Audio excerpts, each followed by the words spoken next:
Yo, revenge is a dish best served cold. Tonight, Will Smith got a full plate of revenge from Chris Rock.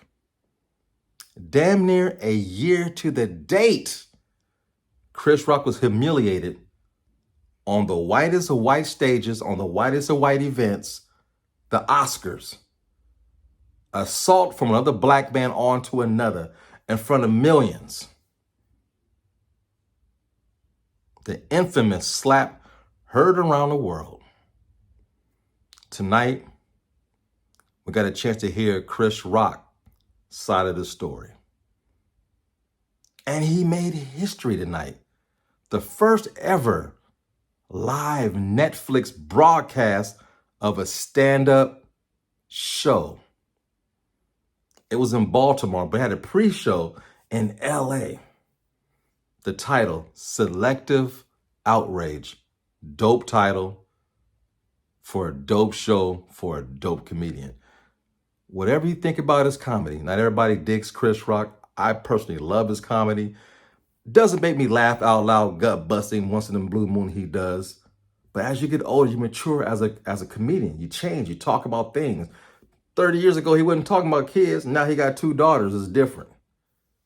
But he's smart. He's intelligent. And he stays in the know of social media. He stays in the grooves like a needle in the record. And he knows what goes on. And this man absolutely killed it tonight. He talked about the woke community. He talked about the Kardashians. He talked about himself, raising 2 daughters, going through a divorce, dating, now being single, trying to date again. Do I want to date young women? Do I want to date women my age? He broke it down. He said, not that all men want to date younger women. It's just easier and cheaper. A 25-year-old chick just wants some shoes. You seen the app that I sent you in the link? Give me those shoes. Same night, she might be butt naked posing in them shoes for you. A 45, 50-year-old woman, what she want?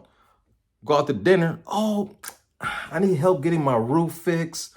My car broke down again. You know, he was killing me. He said, why do women in their 45 and 50 range get a car? Whatever car model they get the worst of that brand. That shit's always breaking down. And it has you to meet them or take them to the, the mechanic.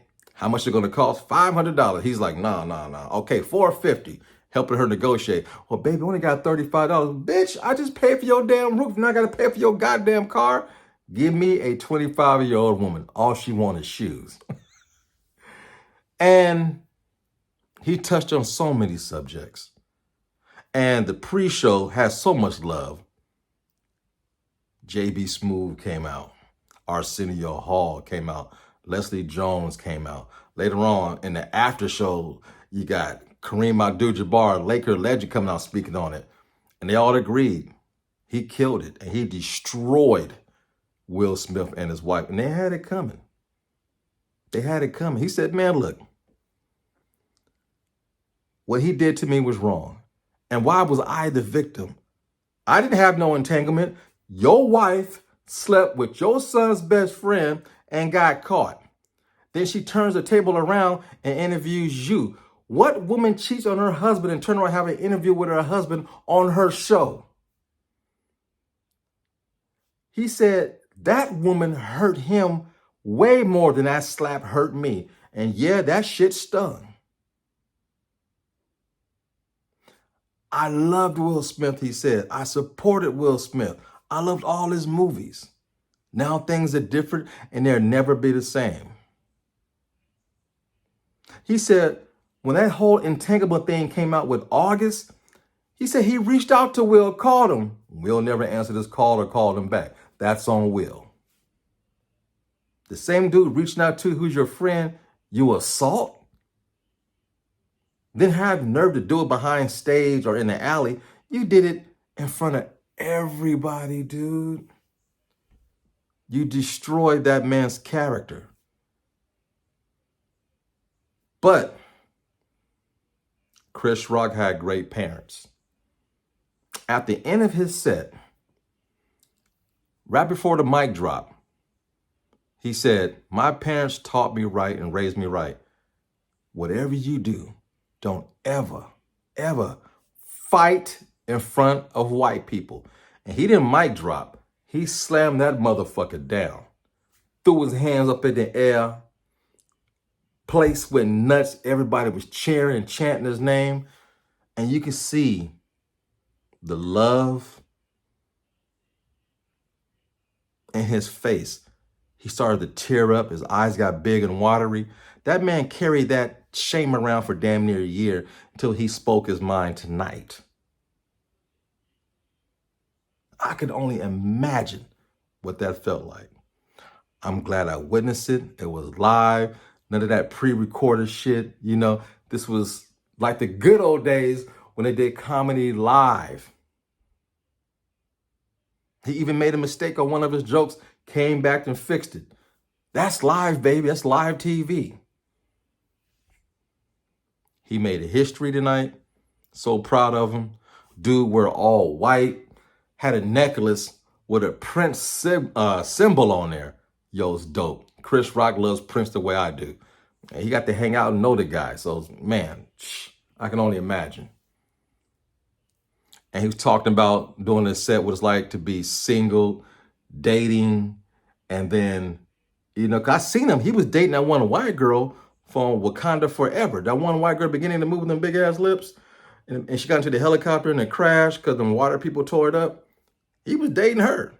Now, I don't know what happened, but she was kind of fine. But it was a good special. He's a masterful storyteller. And he told some great stories and he made me laugh. And I felt vindicated along with him and his family when he spoke on Will Smith and his bald head, raggedy ass wife. Yeah, I said it. His mother was in the audience. I'm sure she was proud of her son because I can't imagine what she went through to see her son get humiliated like that on national TV. Tonight was his night. So many people and comedians and stars came out to support him. My man Spike Lee was even in the house with his wife, supporting Chris Rock. Spike Lee's a little man. He knows what it's like to be picked on. Yeah. But yo, check it out. It's on Netflix. Selective Outrage. Man, take that shit to heart. It's dope. Until the next time, be sure to like, share, subscribe, tell all your friends, and more importantly, leave your comments down low. And I'm out. You know the routine. Fade to black.